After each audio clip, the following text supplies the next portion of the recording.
Mr. President, let me begin by congratulating you for assuming the presidency of the Security Council for the month.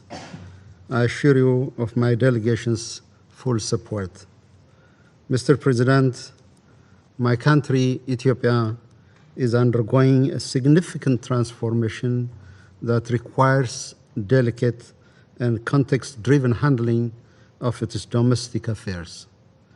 In our bilateral meetings with members of the Council and the informal dialogue we had last month, we have exchanged views and concerns, all of which the Government of Ethiopia approached and acted upon in a constructive manner.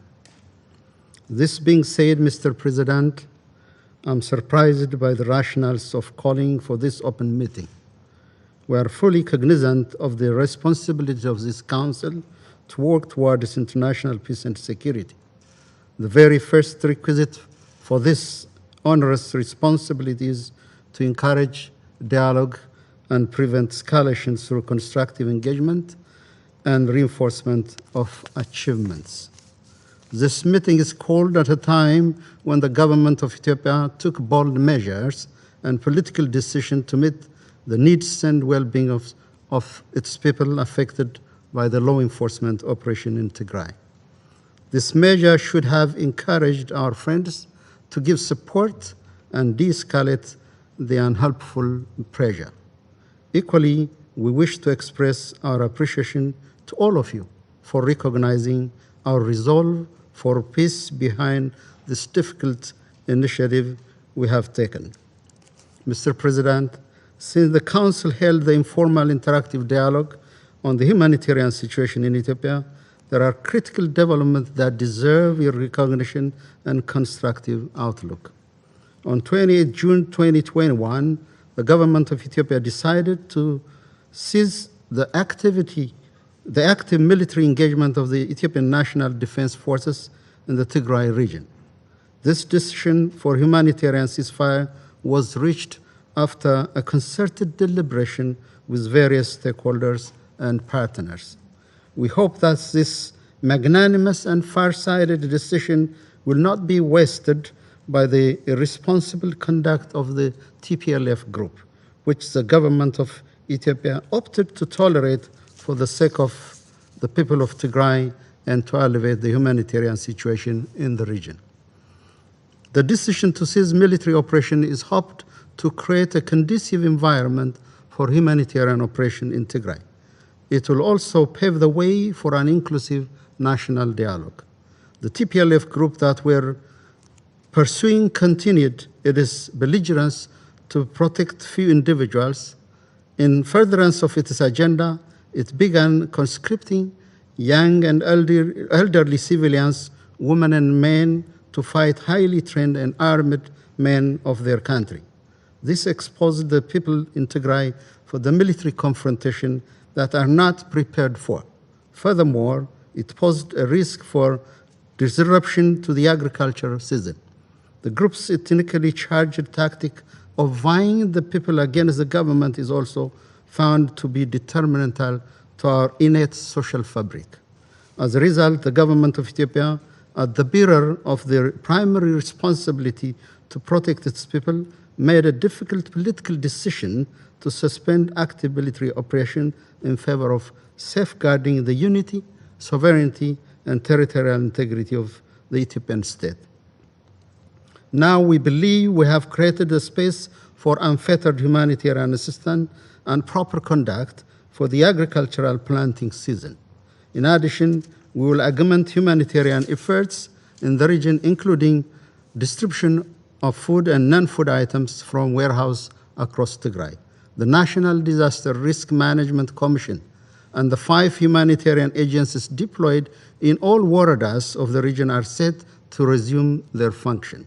Furthermore, we are in the process of adapting the humanitarian assistance guideline and coordination mechanism to the new development.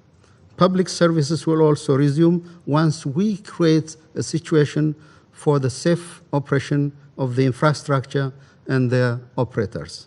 Mr. President, Ethiopia faces the inevitable journey of addressing the political and structural underpinnings of what we had experienced last November when our defense forces were attacked from within. The immediate need lies in creating an environment for the delivery of much-needed humanitarian assistance. In this regard, the government will continue to exert maximum effort and allocate the available resource towards this end. We welcome and appreciate the concern expressed by the Council members for our compatriots in Tigray who have regrettably sustained the burden of the impact of the law enforcement operation due to the cowardly tactics of the TPLF group. It is important to underline that wounds and sufferings of all Ethiopians are unacceptable. The shortcomings in preventing these sufferings are not something the government belittles. In the same vein, we take our responsibility to ensure accountability and remedy these problems with maximum seriousness. For absolute clarity, I would like to reaffirm my government's firm commitment to these core responsibilities of the state. There certainly are internal as well as external factors that play into the security challenges we are facing. The external security threats against us through no fault or provocation on our part are complicating our internal political dynamics and distract us from key national priorities. I wish to implore this Council to act with full awareness of this external challenge Ethiopia is facing. Mr. President, following the organization of peaceful and successful national elections this month, efforts are now geared towards building a stronger, united, and democratic country. In this connection, the Ethiopian government is developing a roadmap for inclusive dialogue to ensure a lasting peace and stability. I want to reaffirm my government's resolve to continue ensuring accountability for human rights abuse and crimes committed in the Tigray region. We will make sure that impunity is not tolerated. We remain committed to work with all bilateral and multilateral partners through genuine partnership and understanding that the government of Ethiopia is more than capable of overcoming these challenges. We encourage Council members to play a constructive role in supporting the Ethiopian government in the implementation of the humanitarian ceasefire. We thank Council members who have welcomed this positive gesture again. In contrast, I would like to make it clear that the political pressure and hasty bilateral coercive measures against Ethiopia are unacceptable and violate basic tenets of international law. Excessive pressures will put this ancient country of 110 million people to the precipice and deep ravine with no possibility of recovery. The people of Ethiopia are indeed watching and should not perceive that our pronouncement is pushing them to the abyss and into the endless political fissure. For Ethiopia, it is a moment of introspection, a genuine revisit of our success and challenges. The main issue is how to heal our wounds. There are uncompleted grievings, mournings, such as the Maikadra massacre by the TPLF youth group, the suffering of the people of Walqayat and Tagade, who have been evicted from their ancestral land over the last 30 years. So there needs to be proper closure. The political culture of impunity should have closure. We know that what exalts us as a nation is to overcome our own challenges. What would elevate us as a nation is our commitment and the commitment of our people to stand for peace. We might be poor, but we have also hope. We are people with values, cherished ones. For Ethiopia, hope is still alive.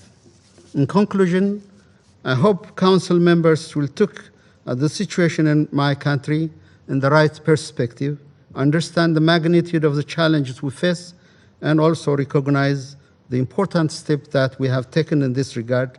What we really need at the moment is the support, understanding, and solidarity of the international community. That's why I want to end by appealing to international partners and friends of our country to continue scaling up humanitarian support to meet humanitarian needs across Ethiopia. I thank Mr. President. Je remercie le représentant de l'Éthiopie de sa déclaration. Il n'y a plus d'oratrice ou d'orateur inscrit sur la liste. La séance est levée.